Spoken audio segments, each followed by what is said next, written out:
Bismillahirrahmanirrahim. Assalamualaikum warahmatullahi wabarakatuh.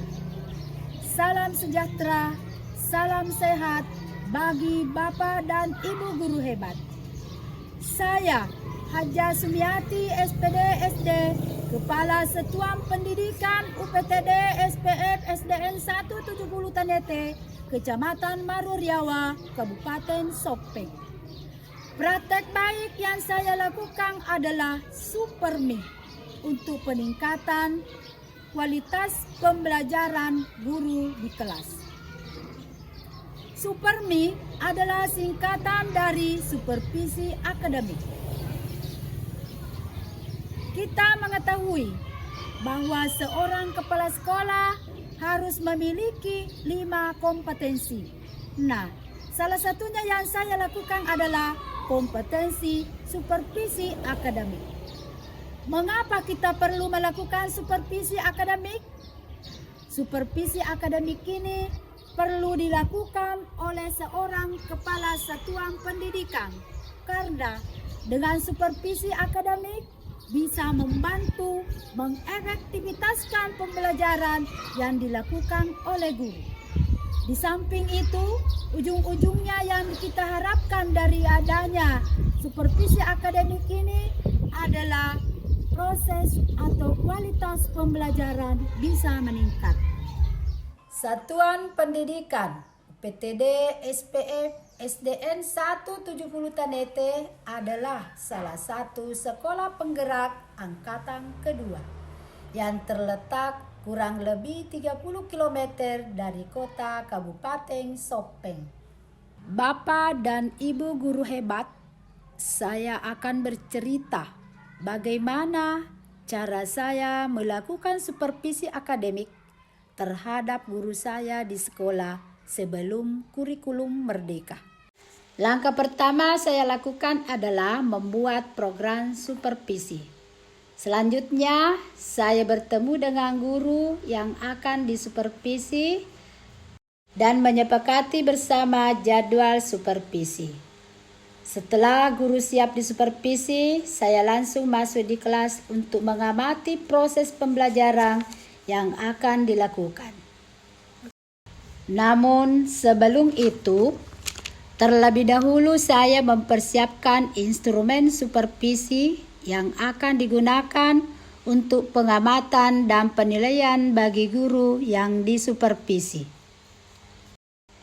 Selesai kegiatan supervisi, saya mengisi buku supervisi guru untuk mencatat semua kekurangan yang saya temukan pada saat proses pembelajaran dilaksanakan, mulai dari kegiatan awal, kegiatan inti, kegiatan penutup, dan penilaian. Kemudian kekurangan yang saya tulis di buku supervisi guru, saya komunikasikan dengan guru yang bersangkutan untuk dilakukan perbaikan. Itulah cara saya melakukan supervisi sebelum kurikulum merdeka.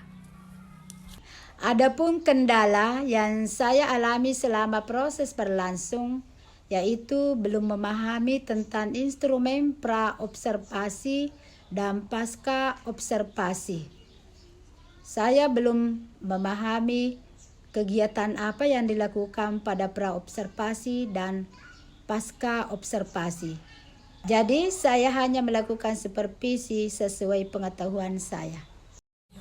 Bapak dan Ibu guru hebat, dengan adanya implementasi kurikulum merdeka yang memfasilitasi semua satuan pendidikan untuk login di platform Merdeka Mengajar, banyak sekali pembelajaran baru yang sangat luar biasa yang kita dapatkan, termasuk supervisi akademik atau saya singkat menjadi Supermi di judul praktek baik saya.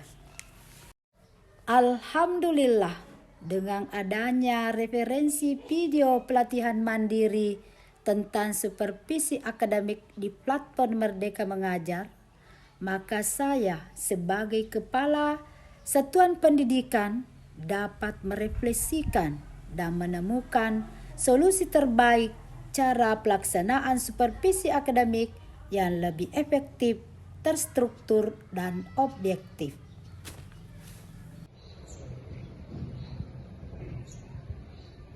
Bapak dan Ibu guru hebat, berdasarkan referensi dari berbagai sumber, termasuk platform Merdeka Mengajar, maka saya sebagai pemimpin pembelajaran di sekolah, saya harus melaksanakan supervisi akademik kepada guru saya di sekolah.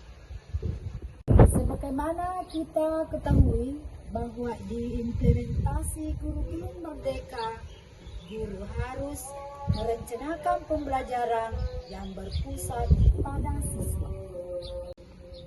Oleh sebab itu, supervisi yang saya lakukan adalah upaya saya untuk memastikan apakah pembelajaran yang dilakukan oleh guru berpusat pada siswa. Apakah tujuan pembelajaran yang ingin dicapai oleh guru dapat tercapai pada pembelajaran itu.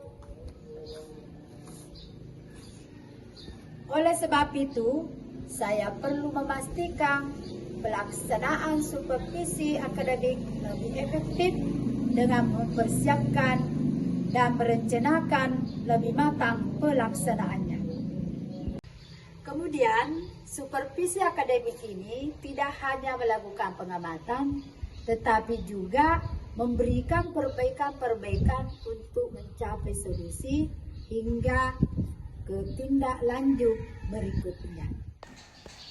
Inilah tahapan supervisi akademik yang saya lakukan, yaitu pada langkah pertama, tahap persiapan, di mana pada tahap persiapan ini, kita harus membuat jadwal yang disepakati dari Bapak dan Ibu guru. Kemudian, menyediakan instrumen atau dokumen supervisi. Pada tahap persiapan ini, saya juga melakukan wawancara dengan guru dengan memberikan beberapa pertanyaan. Selanjutnya, saya memeriksa alur tujuan pembelajaran dan modul ajar yang akan dipersiapkan. Selanjutnya, langkah kedua yaitu tahap pelaksanaan atau observasi. Pada tahap ini, saya melakukan pengamatan. Ketika proses pembelajaran itu berlangsung, dalam pengamatan ini saya harus objektif. Artinya, harus sesuai dengan pengamatan dan yang terjadi ketika pelaksanaan di lapangan, dalam hal ini proses pembelajaran. Selanjutnya, langkah ketiga adalah tahap umpan balik dan melaksanakan tindak lanjut. Pada tahap umpan balik ini dilakukan sesegera mungkin setelah kegiatan supervisi akademik agar poin perencanaan pelaksanaan pembelajaran yang dibahas masih diingat dengan jelas oleh pendidik dan kepala satuan pendidikan. Setelah melaksanakan umpan balik, selanjutnya melaksanakan tindak lanjut, yaitu melaksanakan perbaikan-perbaikan bersama guru.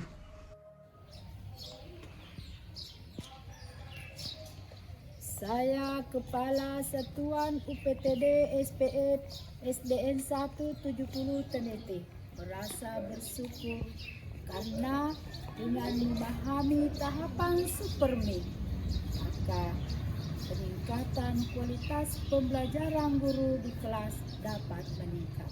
Demikianlah video praktek baik kami. Sekian dan terima kasih.